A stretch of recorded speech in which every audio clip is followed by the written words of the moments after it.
ഇന്ന് നമുക്ക് നല്ല ബ്രേക്ക്ഫാസ്റ്റ് ആയിട്ടോ ഡിന്നറായിട്ടൊക്കെ കഴിക്കാൻ പറ്റുക മുട്ട സുർക്കയുടെ റെസിപ്പിയാണ്. അപ്പോൾ പച്ചരി കുതിർത്ത് വെച്ചതായിരുന്നേ തലേ ദിവസം തന്നെ. അപ്പോൾ ഒരു കപ്പ് പച്ചരിക്ക് അര കപ്പ് ചോറും ഒരു മുട്ട ഇട്ട് കൊടുക്കുക. എന്നിട്ട് ഇച്ചിരി വെള്ളം, ഒരു 1/4 കപ്പോളം വെള്ളം ഒഴിച്ച് കൊടുക്കുക. മുട്ടയും കൂടി ഉള്ളതുകൊണ്ട് നല്ല അത്യാവശ്യം തിക്നെസ് ഉണ്ടാവണം. അപ്പോൾ ഈ ഒരു പാകത്തിന് അരച്ചെടുക്കുക. എന്നിട്ട് പാകത്തിന് ഉപ്പ് ഇട്ട് കൊടുത്തിട്ട് നമുക്കിത് ചുട്ടെടുക്കാം. അപ്പോൾ വേണമെങ്കിൽ അപ്പം തന്നെ ചുട്ടെടുക്കാം. ഞാനൊരു 3 മണിക്കൂർ റെസ്റ്റ് ചെയ്യാൻ വെച്ചിട്ടാണ് ചുട്ടെടുക്കുന്നത്.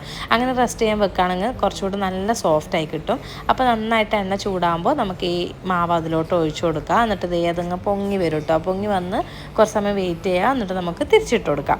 അപ്പോൾ തിരിച്ച് മറിച്ചൊക്കെ ഇട്ടിട്ട് നമ്മുടെ ഈ മുട്ട സുർക്ക അങ്ങോട്ട് പൊരിച്ചെടുക്കുക. അപ്പോൾ ഇത്രയേ ഉള്ളൂ. ഒന്ന് ട്രൈ ചെയ്ത് നോക്കണേ. നല്ല അടിപൊളി സംഭവമാണ്.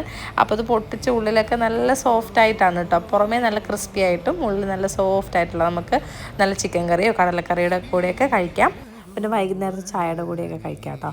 അപ്പോൾ ഒന്ന് ട്രൈ ചെയ്യണേ. അപ്പോൾ ഇന്നത്തെ വീഡിയോ ഇത്രയേ ഉള്ളൂ. താങ്ക്